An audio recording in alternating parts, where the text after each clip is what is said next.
Quick consultation with my phone reminds me that today is the 23rd day in the month of August 2022. And for that we say good morning and welcome to Up and Go. My name is Richie B. You know this is your boy Shells. Good morning, Bridge Nation. It's the girl, Queen Jojo. Yeah, morning, Bridge Nation. DJ out there checking in. Oh, what I forgot to check was what day it is. It is a Tuesday morning, am I right? Yes, you are. All right. Man, we got some showers yesterday, remnants of which we're still seeing on the roads this morning coming down. Yes. The rains. I mean, like, I haven't seen rain like this in a long time during the summer months. That's true. Coming to think of it. We needed it. I'm not gonna even pretend. You know, so I have mixed feelings when rainfall. Or when it rains. Sorry for my English people out there. Because you don't know, you have people at parts of the island. You have parts of the island where want rainfall. And you have people because of their home, circumstances at home. When rain, them sick place get dark out, them start fret. Them say, oh, John, the roof is compromised. Live on the side of one hill or something. Yeah. So we just hope everybody alright still. We'll give thanks for the look of showers still. Well, the rains yesterday seem to have taken an uncompromising stance. They have a compromised roof. Whether you like it or not, I'm Yeah. happening right now. Yeah, man. Yeah, I went home, no internet. Uh-oh. I learned that my box is old. So. Wow. One of the problems that has developed also is the fact that I'm seeing a lot of errors on the roadway where it looks like the NWC pipes are leaking. Yeah, maybe the pressure kind of built up too heavily. So how did you function without your internet? Function? Yeah, function. What? I was like, yeah, all right. I said, yeah, man, hold it in up. I was like, what if I didn't do some stuff before I left? Because I left work late yesterday. And then I was like, yeah, man, anyway, I go, man. And then I was speaking to the support person, and they were like, oh, when did you get your box? And I said it to them. They're like, oh, your box old. You need for. I was like, wow, thank you. Upgrade time. Yes, but do time. I'm gonna sort it out. But yeah. No, you don't want to have to be writing all of that script to give to us. No. I know. But I probably reach on the second one. What?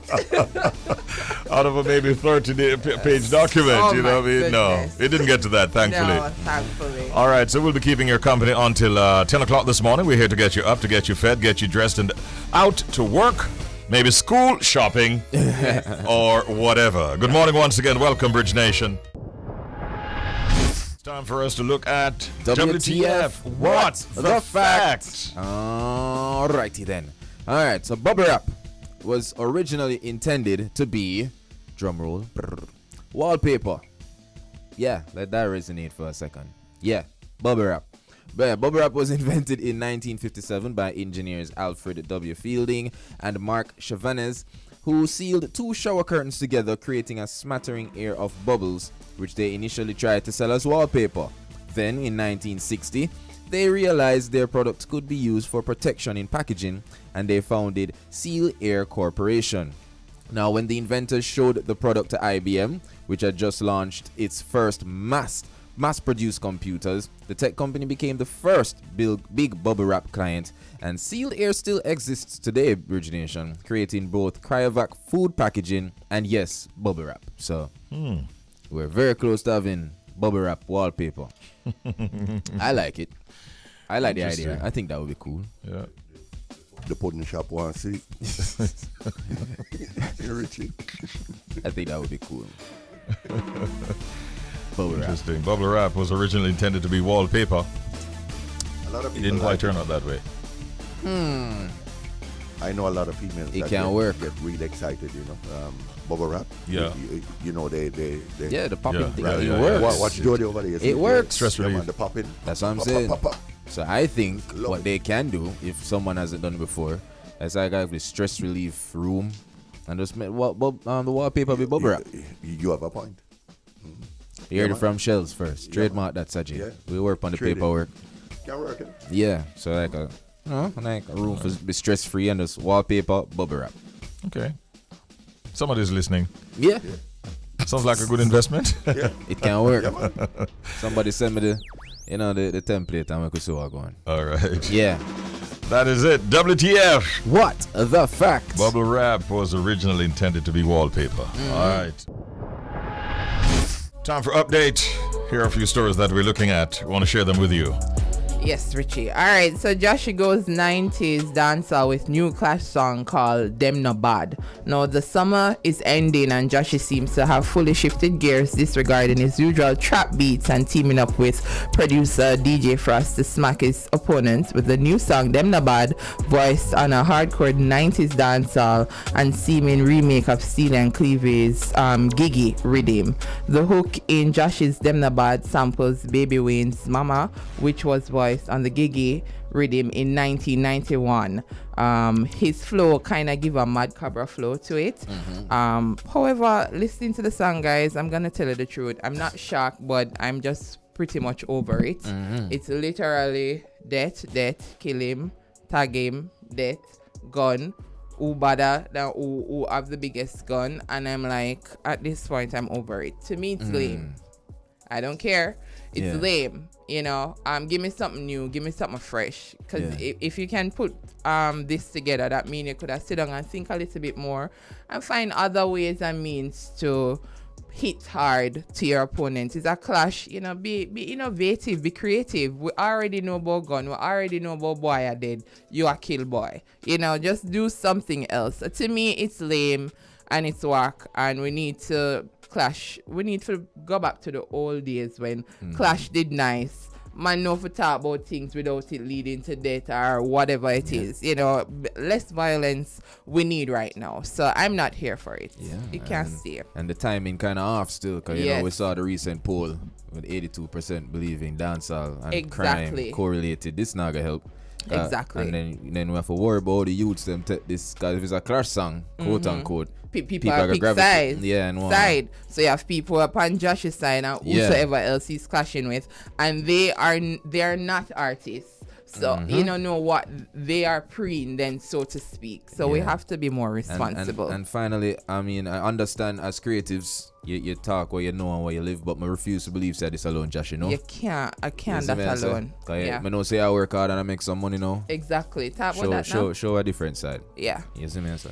Too much murder and mayhem in the music, and it's almost as if everyone is trying to outdo the other in terms of showing off their knowledge of and ability to use firearms. Yes. And I think they should be remembering that the police and the international immigration authorities are taking note of all of these these actions. It will get to them. So look from this, you might soon find people at the airport and you say, you ain't gonna be allowed on this flight. So there are implications to all of this. Young men beware. Yes. All right. Well, two artists who now get shunned from the airport.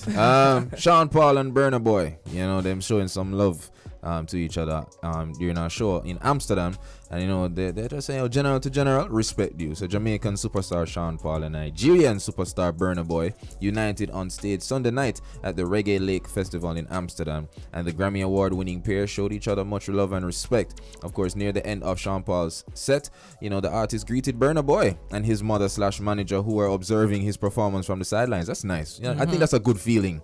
You know, you as a big artist, another big artist just there at the side stage, just taking a performance. I think that's a nice look. Props. Yeah. So as they smiled and embraced each other on stage, Sean Paul at 49? What? We missed a shot, you know. That's the response Kevin Hart did give the Dan Cheadle. 49 is not. I'm sorry, Sean. No, Sean look younger than that. No, someone say. No, listen, money in the shells. Me tell you all the time. Say money will have you looking fresh Look up yourself, for Sean. years. Well, yeah. So Sean Paul, you know, to learn that. Well, yeah, Sean Paul told the massive crowd to respect you while the selector played the African Giants as Burna Boy latest hit last. So Sean Paul played last, and you know, he said, I want to take a shot to celebrate life with y'all. You know how we live in. Oh, you know we live and living, and you know we live and living. Sorry. So Sean Paul later added. So of course it's the first time the two were pictured together, and Sean Paul took to Instagram to share the moment with the caption, "General to general, respect you." So. Yeah, because remember him did do a dance up a storm with him ex-girlfriend. Remember? I remember that. Yes. you would remember that. Yep. Da da dee ha.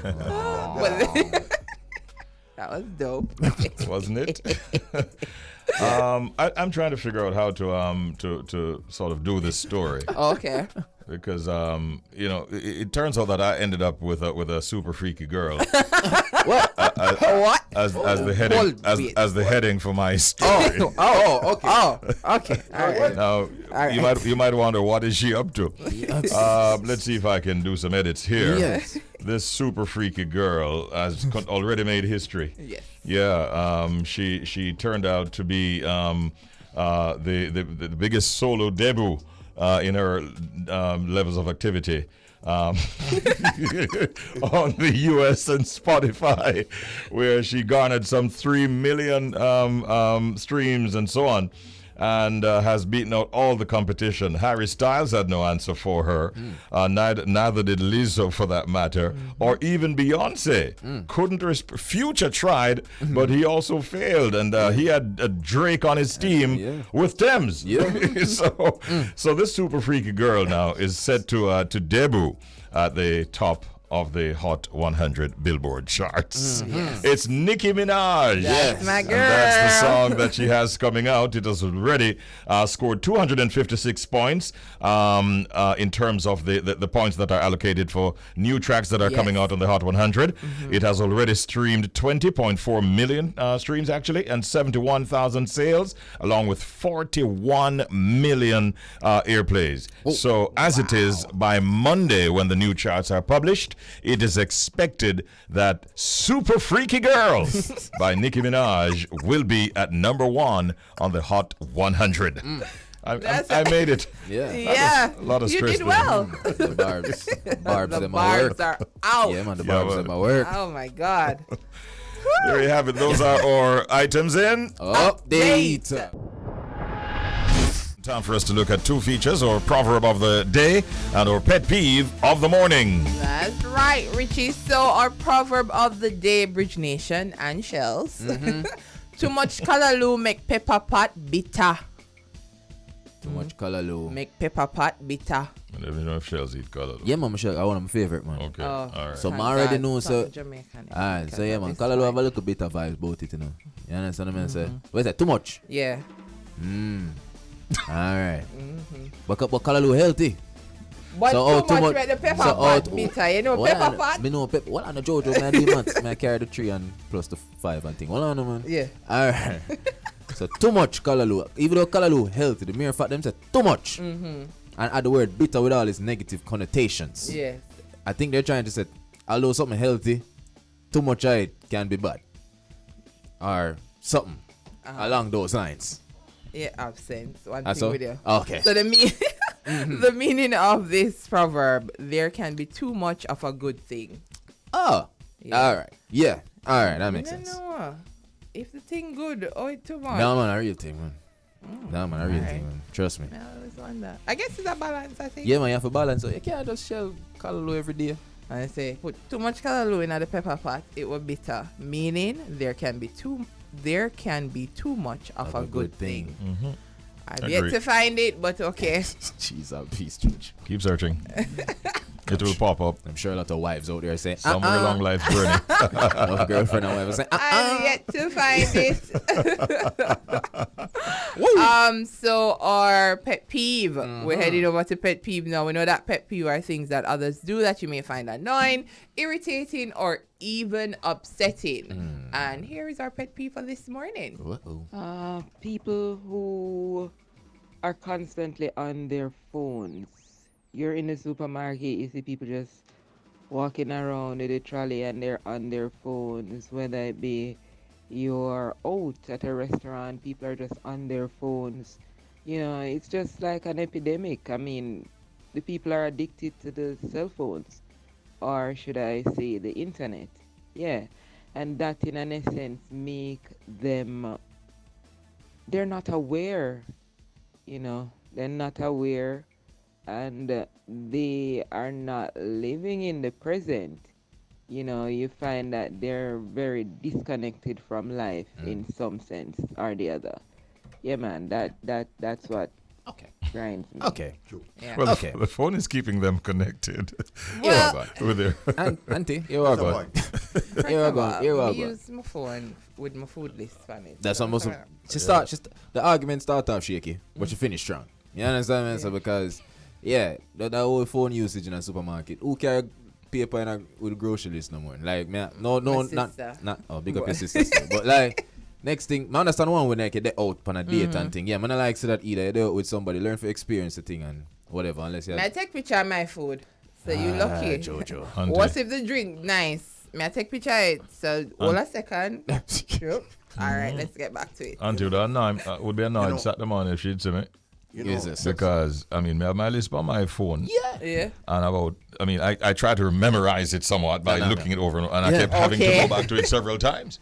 you know, Yes. So, Auntie, it's not all well. It's the phone plug out is a conversation. No, Yeah. no, exactly. Yeah, Because really. sometimes you're doing actual work on your Yeah, phone. That's that's where true. we are.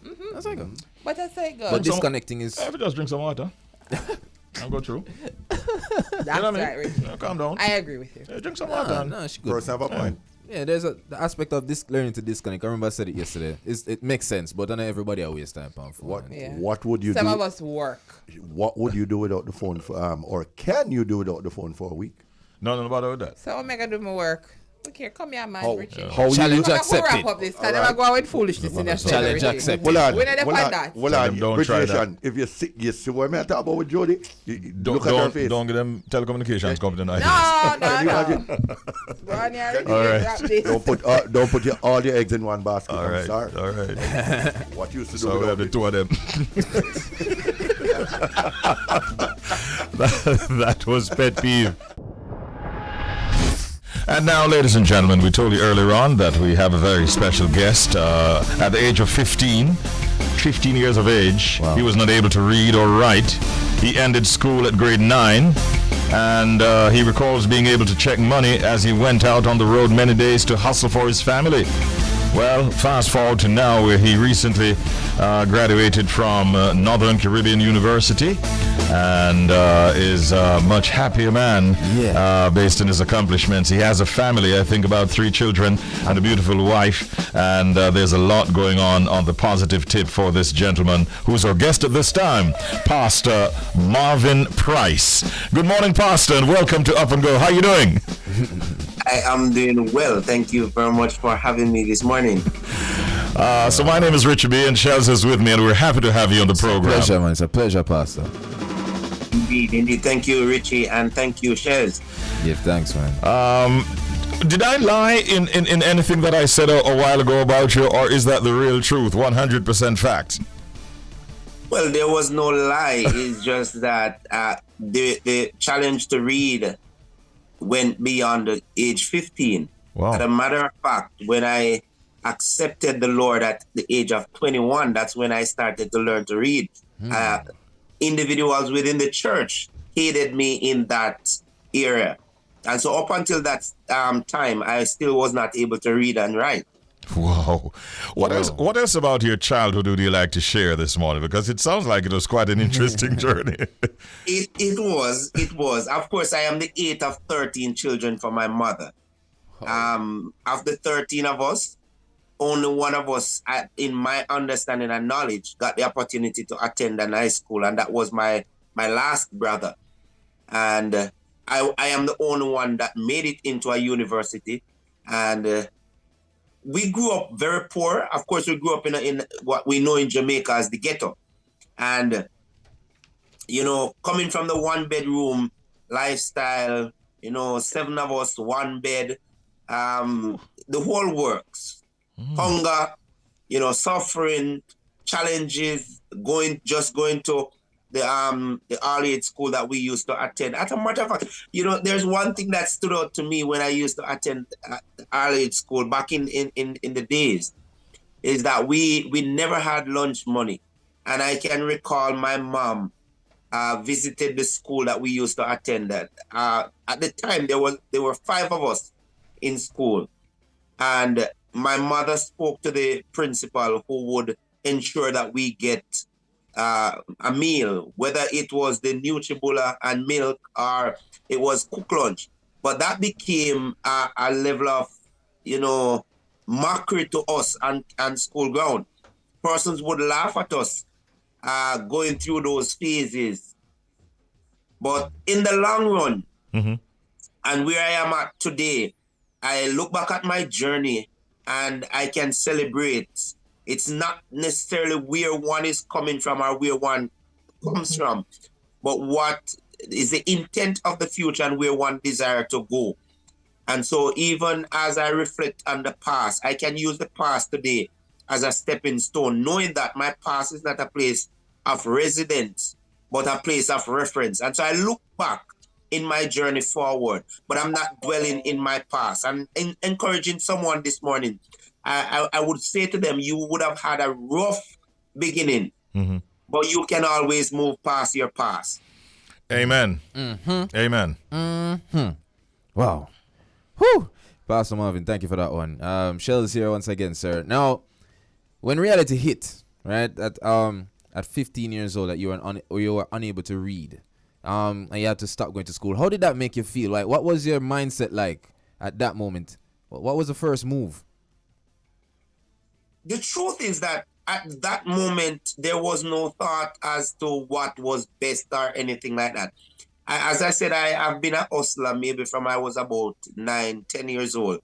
I grew up in a community where we had everything. There was mango, guinea, cashew, sweet sap, the whole works. And so not being in school, daily I would be on the street side.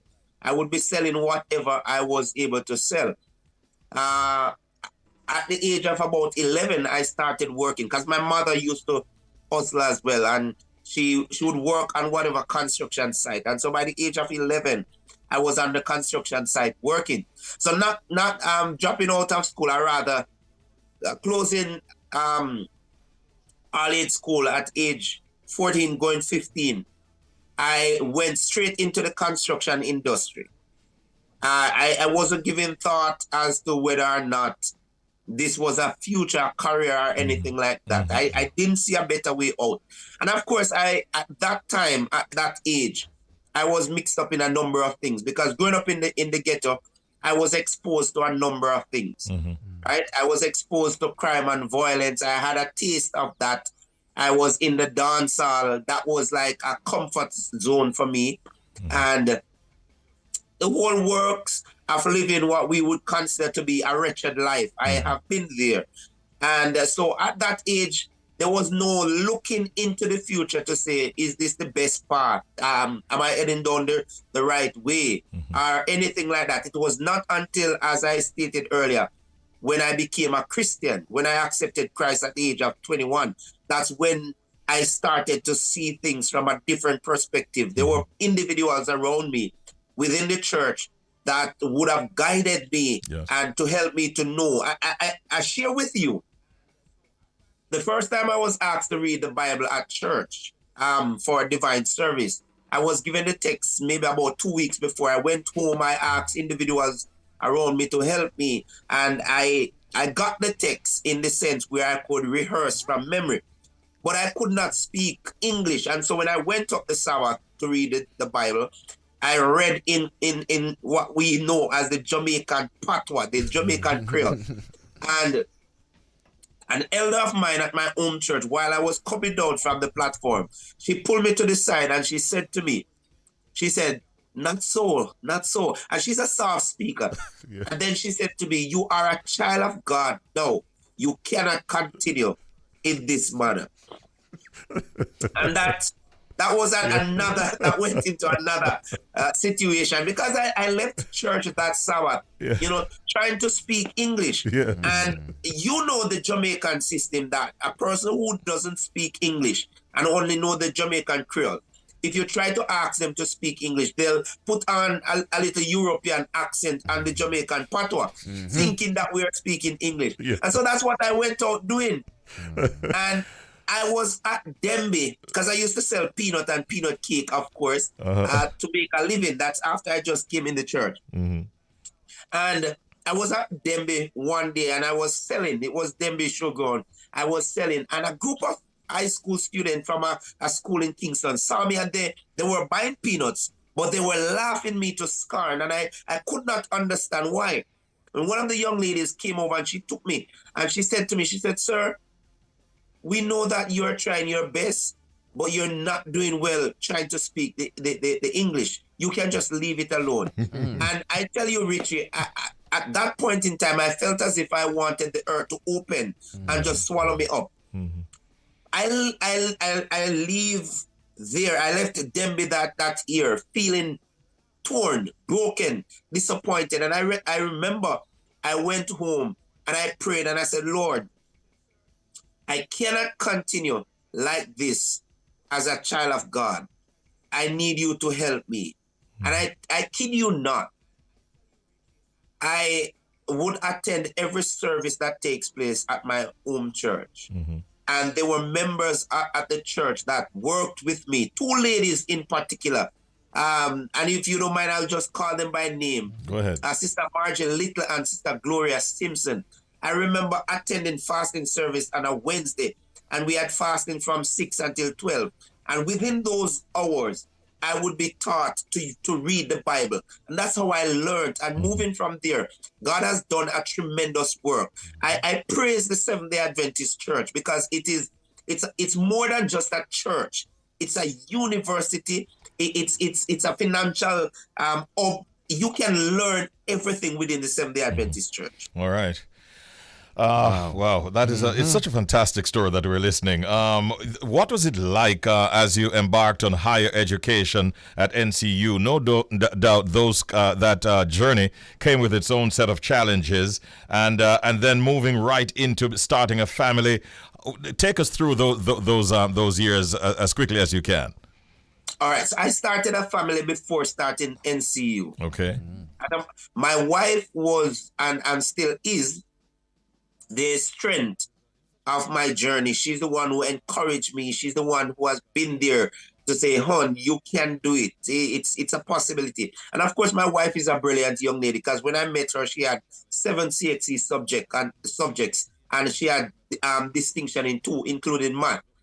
And moving from there into university in and of itself had its challenge right throughout the journey, because moving into university, I at the time married one child. We didn't have a financial support. No mother, no father, no relatives standing by us. And so I left my wife in Clarendon, moved to Mandeville for school. And the financial challenges that was the start of the journey. But I can recall, having a faith in God and trust in God. I made a covenant with God that even though I don't have this subject, and I must let you know this, in starting university, I must put this out there. There were many individuals who told me that I would not make it because of my lack of early education. There are 2 courses in particular that persons told me that I would not pass. Studying theology, and that is Greek and Hebrew. I had to do 4 levels of Greek and 2 levels of Hebrew. And coming to university, I met individuals who were there, 9, 7, 8 subjects, and they were failing these courses. But I trusted the Lord to guide me. And I want to let you know that in 4 levels of Greek, I did not fail 1. In 2 levels of Hebrew, I did not fail 1 because God has been with me. University, as I said, I had to sell peanut on campus. I worked security. I sought after scholarship. I canvassed, and that is a club on campus that deals with literature. I went through that. In university, I met a terrible illness. In 2019, the latter part, I had 2 of my discs in my C-spine completely worn out, and that was a challenge that I did not see how I would overcome. But God was with me in the journey. And again, the citizens of Jamaica and those in the diaspora, I must say, that surgery became a reality. With 2 of my spine, 2 of the disc in my spine rather worn out. Yeah, I was bedridden for about 3.5 months. Couldn't move, couldn't stand up, couldn't use the bathroom. But the Lord. Pull you Hunger through. was something that I became familiar with and friend with throughout my journey at NCU.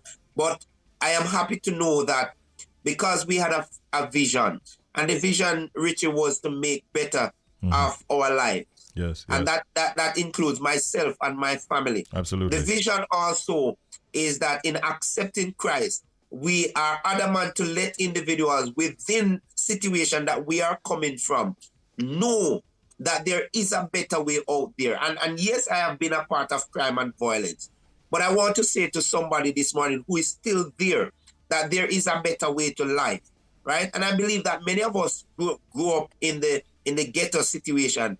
We limit ourselves to those environments to say that there is nothing better that we can achieve in life.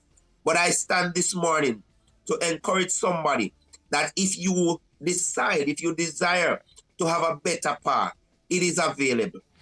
This is such a powerful and relatable testimony coming from you this morning, Pastor. Pastor, we really, really appreciate your coming on with us today. Yeah. We have extended our discourse a little bit just to make sure that we got more from you. Yeah. And I suspect that we will be inviting you back here sometime in the future to continue. I'm available. Yes, my regards. Congratulations to you and to your family. We say bless up and continue in service to the Lord. Great having you, and all the best to you.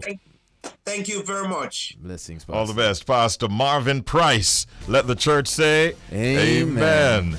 And he's a recent graduate of the Northern Caribbean University and now a pastor doing very, very well for himself and his family and the community. We're proud of him. Good morning, Red. Good morning, Ritz.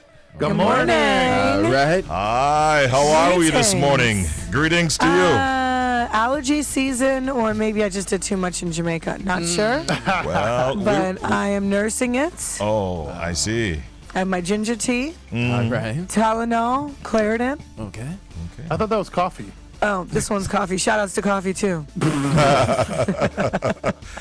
Before we joined up with you, we were here talking about the fact that this morning we're not taking just bits and pieces of information. We want the whole hog, all of what happened whilst you were here in Jamaica. Yeah. So please speak up. Let's hear. How was your trip? Yeah. Really? That's the plan. I should have planned this. Where do you start? Unfortunately, I didn't plan it. Okay, so I've been to Jamaica how many times? I will say this. Every time you go to Jamaica, it is a different experience, you know? It really is. And it first started with the red carpet treatment.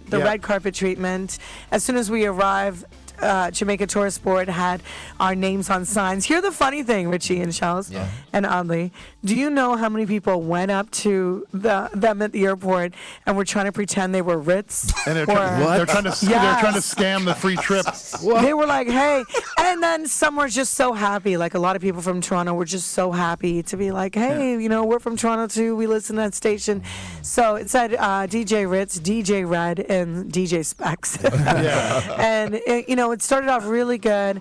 It started with some mimosas and rum punches.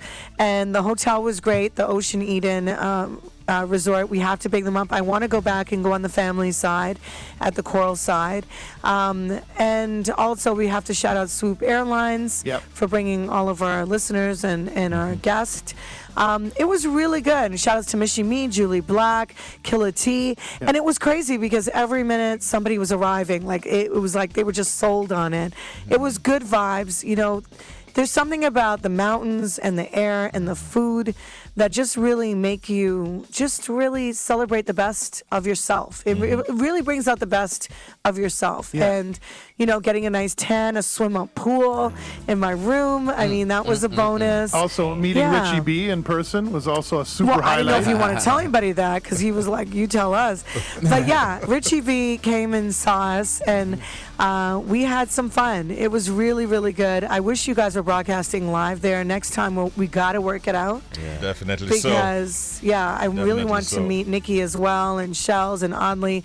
But Richie, we had a good time, right? Yeah, it was a good time indeed. Richie, the few hours that we spent there, trust me. But Shells, is that enough? You thought? Well, I just want to big up Ritz for becoming an influencer. Because, bruh, You know what I mean? I never see Ritz post so much yet, and I was like, Ritz showing off food, showing off hotel room, showing off him getting a tan. I was like, Ritz, you have this influencer life down. I mean, I knew Red has that lock. Big up yourself, Right. Red. But Ritz. You did well. You also didn't see the 6,000 pictures I took of Red. There you have it. Add that to the list. So I was not lying when before you joined us, I also told my listeners Right. that Red turned Ritz into a top-notch photographer. Yes. I can't lie. We got some Just so fire you know, pics. the Bati shots were not him. Yes. Okay. I Because was a lot like, of people. no thong shots. That was in my contract. No, you did not say that. I just didn't do that because he's got a wife, and I just didn't want to. I didn't want to be that gal. It's actually she posted a couple of them, and I had mad people hit me up like, Rich, you taking these pictures? I'm like, nah, man, not these ones. No, I didn't get Ritz to do it. I gotta, give you guys props too, because I gotta say there was so many people from Toronto that were staying at the resort that were like, wait a minute, I heard your voice, Red. I heard the traffic, I heard the mix, and I'm like, wait, am I in Toronto? Am I hearing right? Yeah. And then some. So check this out, Richie. I know the bridge is doing well because the amount of people that even showed up at the hotel from Jamaica. Yeah. I was getting calls like, Red, somebody would like to meet Red downstairs in the lobby. Wow. And I was like, oh, from Toronto? And they're like, no, from Jamaica. There was so many people that actually showed up. Creep alert. Yeah, a lot of, and even when But we no went to stalkers, some right? excursions, no, well, I didn't give them a chance. But when we went to some excursions, people were like recording us and posting it. So, Oh, that's Wow. fantastic. you guys are Paparazzi. doing a great job over there. thank you. I just That want- means that you're really building your Yep. listenership. Yeah, it's right. the newest, the youngest radio station in Jamaica, but Okay. from all accounts, the fastest growing one as well. Yes. And thanks for being a part of the experience. I also want to personally take time to say good morning. It was great meeting Gary Gunter. Right. Yes. Your general Boss manager, man. your boss himself. Morning, Mr. Gunter, and good meeting Specs as well. We had a good Yes. chat with Specs in the lobby, and I also met one of your big time fans of Jamaican who was on the trip with you guys, Thunder. Big up Thunder, who drives the 18-wheeler. Maximum respects, and to all the He's other still brothers in and Jamaica. sisters. He He's is still there. Yeah, he's still Right. there. So you know he's listening right now. Big up Thunder. Big up yourself. Yes, Yeah. and Tunda, let me see. Let me tell you, I can't even tell you the first. Oh, you were there, Richie, the first time I. Yes, I was. What a And then it was so funny. He's like, yo, I'm your number one fan. Da, da, da. And then he looks over. He's like, oh, you, Desmond, to another listener. And then the stories of Tunda. Let's just say what happens in Jamaica stays in Jamaica. Stays And right Shaw, there. and Shaw, the travel agent next door, just hit me up. She said, what happens in Jamaica stays in Jamaica. Yeah. I also want to shout out Angela Venon and Indira. Yeah, JTB crew, big up. Yeah, I want to shout them out as well for taking care of us. Lucretia, Paula back in Jamaica, and our driver, Robert, who Yeah, big loves up the Robert. show. Yeah. Yeah, it's a good look. definitely. It's like we have a new family. You know, it's just expanded. Nice. Front desk. Jamaicans are so good at that, though, right? Like making you feel at home. No wonder you guys have the most returning rate. There you go. You know? It's a good look. It's a good look. And what is also a good vibe is the music that Ritz plays that everybody yes. wants to hear some of this morning. I personally also want to say good morning to the front desk staff and other members of staff, the general manager of the Ocean Eden that we had a chat with in the lobby as well. Good morning to all of you. Big ups to T.O. Big ups to all of our listeners in the 6. Look at you with all the lingo, Richie. I know. You're an You must official Torontonian. You must have some I have to Toronto learn friends. it. I'm heading there soon, so I have to start learning it, practicing it from now. Yes, that's true. You need all the lingo and all the slang down. Yes, sir. Are you ready for your birthday? I'm getting ready for it. I'm getting many calls out of Toronto, so it's a good vibe so far. Nice. September 18, I'll be there. And I'm looking forward to that. Red? And what's your birthday wish? My birthday wish? You know, I haven't thought about that yet. I've been through Right. I've been through so many that I kind of just take it as it comes. You ran out of wishes or what? Yeah, you, You could could say say world that. peace, Richie. Like you could say something. Something for the people. Yeah? I just want Let's make people something up. to just hang with me and have fun while we celebrate together. That's all. No. that's- Yeah. There we go. Yeah. Good vibes, Yeah, right? that's all. Yeah. By the way, you know what's hilarious? When Richie was in Jamaica at the resort, as soon as he opens his mouth and that voice comes out, you just see every Jamaican turn Yes. around and be like, "Is that Richie B? Is that Richie B?" Like right away. You know his voice. Yeah, he may have came there and they're like, "Who's this gentleman sitting there?" And then as soon as he started talking, this guy's like, "All right, I met the manager. I got this person bringing us some food. I got like Richie was hooked up within 10 minutes of being there." I know. I wanted you to stay for the club, for I the know, disco. right? Yeah, Disco. The discotheque. the problem was the drive back into Kingston. Right. Yeah, it was Yeah. it was a what, hour and a half drive, you said? Well, it usually takes most persons about 2.5 hours. But we kind of did some adjustments to that. Yeah, you know. You finesse it. You finesse it. All right. Today we have a very interesting artist, a very interesting gospel artist, as a matter of fact. His name is Jelani Aswad, and he is a native of the Bronx and grew up for most of his life in Spring Valley, New York. Now here we all go on. In church, he learned singing, performing, and how to honor the Creator who gave him his gifts. Give thanks. Jelani strayed for years, wondering who he was while growing up in the city and suburbs of New York and experiencing the stories of his neighborhood that always intrigued him. Now, of course, over time, Jelani developed a deep desire to catalog its stories through music and poetry. Now, the gospel of Jesus Christ transformed Jelani's life, but he still felt, the untold stories, the deep groanings, and the heartfelt lamentations of the community he was raised in could bring transformation to a world so desperately seeking peace in temporary places. Now, of course, after returning to college at 26 years old to learn about ministry, Jelani became an associate pastor at Grace CMA Church in Cleveland, Ohio, and was recently ordained by the Christian and Missionary Alliance in 2020. Now, Richie, Bridge Nation, Jelani now feels it's time to share those stories through music. And we're really, really happy to hear what that's all about. So greetings and enough respect goes out to Jelani Aswad for our Fresh Face Tuesdays. Greetings, Jelani. Yo, greetings. Well going. Yeah, we're there, man. Give thanks, man. Give thanks. Welcome, Jelani. Good to have you on the program, man.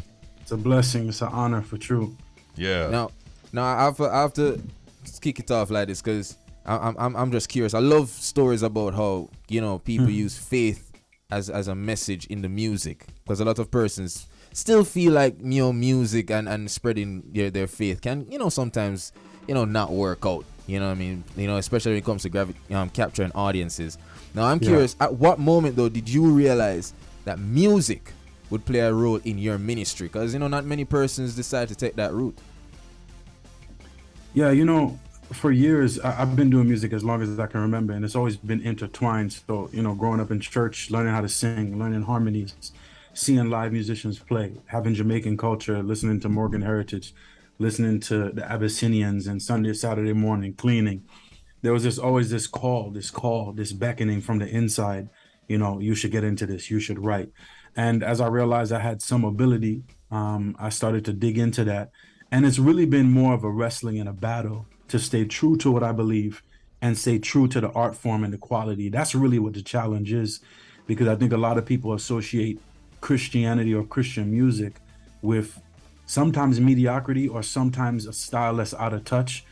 And I think as long as we're true to who we are and we don't really worry about the market that we're supposed to be in, the rightness and the quality and the integrity of the music will shine above even other styles and things that we see out there that conflict at times with what we believe. But I believe that this is really a one synergy that God has allowed me to put together and really share with multiple communities. So that's my hope for the music. And it's been a long journey of really reconciling that. Yeah. If you just joined us, we're talking here with Jelani Aswad. I wanted to ask you because I understand that at one stage, how should I put it, you sort of strayed from the church, and that is not an unfamiliar thing for me myself. So I wanted to find out from you, Jelani, what has the experience been like, and how has that impacted your life really?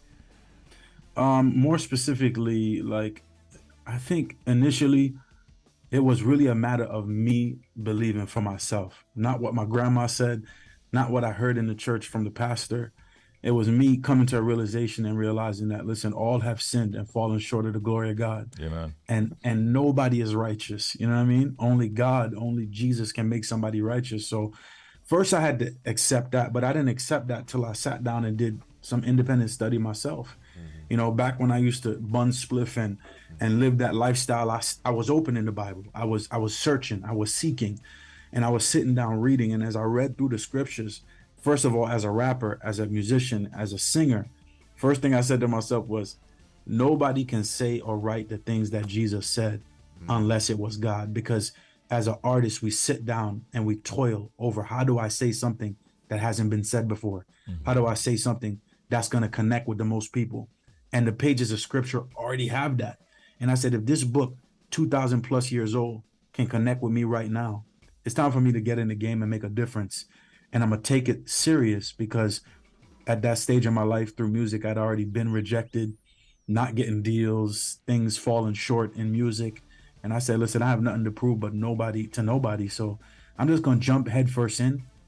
And how can I lose? You know, how can I lose? Which is right. And that's what I did. At 26 years old, that's what I did. Met my wife, went back to school. The rest is history. God did all the rest. Which is right. Which is right. Enough love, enough respect. Now, as it relates to, you know, you mentioned how important it is to spread the message of the gospel through music.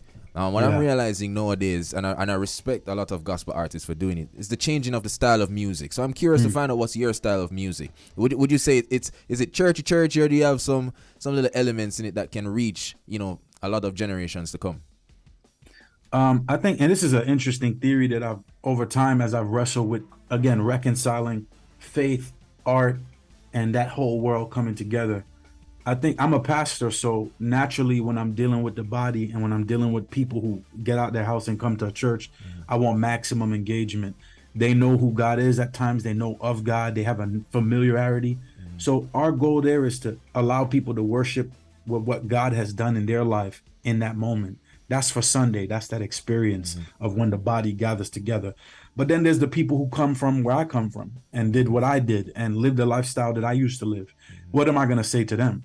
So there's the reggae side of me, the rap side of me that always is thinking, how do I step out the four walls of the church and work on a sound that not only connects with me and that I love, but that people in my neighborhood who are unchurched and who don't know, you know, the traditions and the structures and the systems that fail us at the end of the day. Traditions and systems will fail us, but really just want the truth.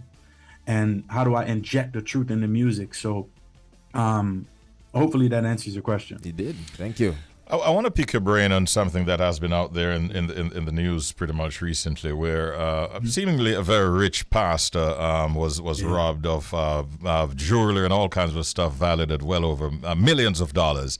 Is there any difficulty, understanding why, say, a minister of religion would sort of pile up so many earthly possessions? Is it too extravagant? Does the Bible speak against that? I mean, I think the Bible does speak against what you have not being an idol for you. And I think we're in a world where many of us, including myself, have things and hold on to things, whether it's family, and we value it higher than we value God. And we take Jesus from his preeminent seat as the creator of the universe, as the son of the living God. We put him down here and we take, my car, and put it up this on house and family and even go into a church building, and we lost that in the pandemic. And so where is your faith yet? When the idol fails you, when what you've put on the pedestal crumbles, and that foundation that's not solid fails us, where do we stand before God? And I believe in what scripture says. King David said about his own leader, he said, do not touch my anointed, do my prophets no harm. So I don't really know what's going on with that pastor, and I don't have too much to say about his lifestyle and what's going on. I know that he is impacting a lot of people. I know that he's put himself in harm's way just being a pastor in Brooklyn alone. And I know that he also impacts a lot of hip hop artists that most pastors would never even go 10 foot near. So I respect that he's taken a choice and gone out on a limb for people who seem forgotten, but they need love too. They need to be married too. They need counseling too. So I respect that he put himself in those places. It's unfortunate what happened to him. No man should ever, in their family or whatever, be robbed or be harmed in that way. But we're in a wicked world, and The enemy lies in wait to do evil. He plot against good and bad people. Yeah. So I think the idea is, how do we keep our idols under submission of God? And that's the point of the story. Yeah, yeah. Nice. You have two songs. We're going to get a chance to play them. Well, at least one of them, Vanity, Vanity, and King of Zion. How proud are you of those projects, and what can we expect on them? Man, I'm extremely proud of those projects because I really think that they speak to my heritage, my true nature. You know, I grew up with my father in Rastafarian culture, and then also went to church as a child. So for me, it's huge representation of my culture. And I know, you know, Jamaican people are the most famous culture all over the world. So I'm proud to be of Jamaican heritage, though I was born in America. I have enough family. Shout out to my family. My Uncle Wayne out there, cousin Greg out there. I have enough family, cousin Simone still in Jamaica. So for me, it's a huge proud moment that the country that my family comes from, that my mom and my father instilled, values in, would embrace my material. And I never saw that happening. I think it's something only God can do, coming from Little Bronx and then Spring Valley, New York, and now Cleveland, Ohio, in my office as a pastor. Like, come on. You have to believe that God is real when something like this happens. So I'm proud, to say the least, man. Play both records, man. You know what I mean? Spin them. Well, before we get into that, Jelani, just because right now the fans loving what's here and the Bridge Nation loves what's happening. Love what's happening right now. So just tell us where we can find you and your music on social media. Yeah. Jelani Aswad, Jelani, sorry, Jelani Aswad. All social media platforms, Instagram, TikTok, YouTube. I got 2 other records that just recently came out. Things are moving real quickly. Things are moving in a glorious fashion. Please stay tuned to what I'm doing. Like, subscribe, share, follow. Tell your friend, tell your brethren, sister, and everybody. Tell your whole family what's going on, because this is music that's ultimately buried in the truth, and it's gonna uplift you. There's no way it's not going to. Jelani Aswad, follow me, Jelani Aswad. Jelani, it was great talking with you, and we're definitely going to get a chance to play your songs. Today we start off with Vanity, Vanity, that we're getting a chance to premiere right here on Up and Go. Have a great day. Blessings. And blessings every time, all right? Bless up, give thanks.